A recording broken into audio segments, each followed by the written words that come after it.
ఇప్పటివరకు sensation cinema Shiva, దానికి తెలుగులో సీక్వెల్ ఎందుకు ట్రై చేయలేదు? ఇష్టం లేదా ఎలా?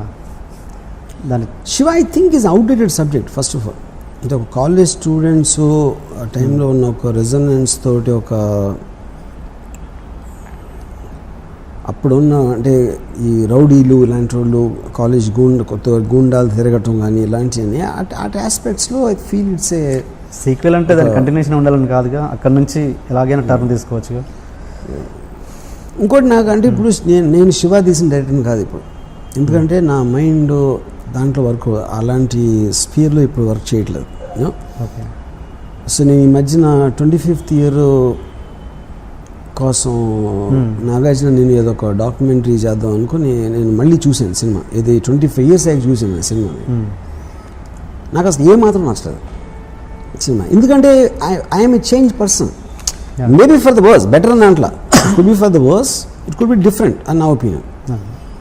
ఇప్పుడు బాంబే మాఫియా ఇలాంటి మైండ్స్ స్టడీ చేసిన తర్వాత ఎవడో సైకిల్ చైన్ తెంపి కొట్టడం అనేది నాకు చాలా చిన్నపిల్లల సినిమాలో ఉంది అది ఇప్పుడు చూస్తే. బట్ ఆఫ్ కోర్స్ ఆ టైం పీరియడ్ వేరు, నేను వేరు, ఆ టైంలో నేను ఆలోచన ఎక్స్పోజర్ వేరు. కానీ సత్య సినిమా చూస్తే ఇప్పటికీ కొత్తగానే ఉంది నాకు. ఈ మధ్యన చూశాను మళ్ళీ, అంటే నియర్లీ 12 years 18 years తర్వాత. శివ నాకు చాలా ఓల్డ్ ఫ్యాషన్ ఉంది, ఎందుకంటే సత్య బికాజ్ మీకు క్యారెక్టర్స్ రిలేషన్షిప్ బేస్ కాబట్టి దానికి ఏజ్ ఉండదు.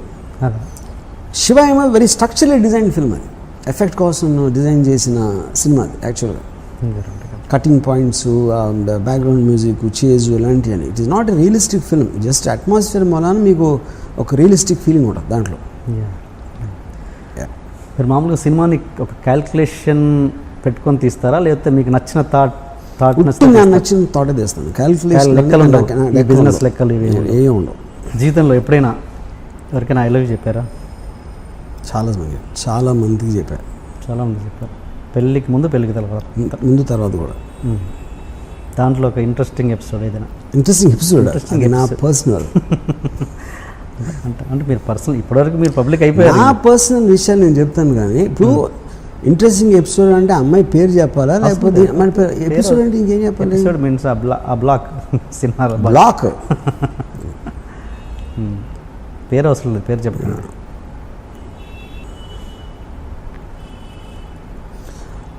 ఇంజనీరింగ్ కాలేజ్లో ఉన్నప్పుడు ఒక సత్య అని ఒక అమ్మాయిని ఇష్టం. అమ్మాయి మెడికల్ కాలేజ్ అమ్మాయి.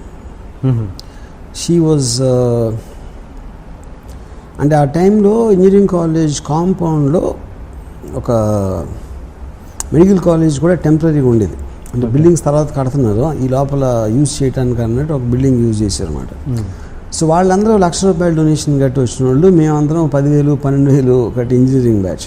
ఓకే. సో మా అందరికీ కూడా ఒక ఇన్ఫీరియారిటీ కాంప్లెక్స్ ఉండేది. కానీ మెడికల్ కాలేజ్లో అమ్మాయిలు ఉండేవారు, ఇంజనీరింగ్ కాలేజ్లో చాలా తక్కువ.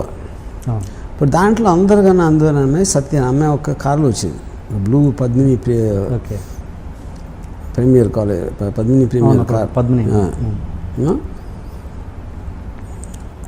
కాలేజ్ కాంపౌండ్లోకి ఆ కార్ ఎంటర్ అవుతుంది. ఇప్పుడు కూడా కూర్చున్నారు, ఇన్ని ఇయర్స్ అయిన తర్వాత అసలు ఆ కార్ అలా ఎంటర్ అయ్యి రోడ్ మీదకి వస్తూ ఉంటే ఇక్కడ నా హృదయంలో బ్యాక్గ్రౌండ్ మ్యూజిక్ ఇవన్నీ.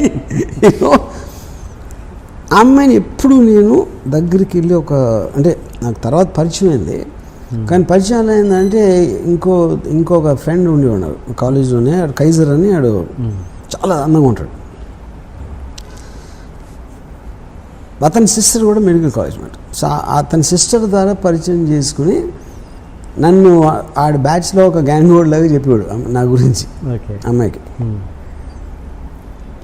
నేను కూడా ఎప్పుడు అంటే అమ్మాయి అందం ముందు కానీ స్టేటస్ ముందు ఎందుకు పనికిరాను అనే ఫీలింగ్ నాకు ఉంది కాబట్టి నేను ఎప్పుడు ఒక ఆరాధించేవాడిని, లవ్ చేసేవాడిని, కానీ ఎప్పుడు నేను అసలు ఏంటది అమ్మాయి నాది అవ్వాలి, వెళ్ళి ప్రపోజ్ చేయాలి నా ఆలోచన కూడా నాకు రాలేదు. And I use to think ఆ అమ్మాయి కైజర్తో లవ్లో ఉంది అని అనుకున్నాను నేను ఆ టైంలో. సో చాలా రోజుల తర్వాత, ఇయర్స్ తర్వాత రియలైజ్ అది ఏం లేదు, అమ్మాయికి ఇప్పుడు నేనంటే ఇష్టం అని. అది ఇప్పుడు తర్వాత నా పెళ్ళి అయిపోయిన తర్వాత తెలిసింది. సో ఇది అదేమంటారు దాన్ని ఎక్కవలసిన రైలు జీవితకాలం లేట్ అంటారు కదా అలాంటిది మాట అది.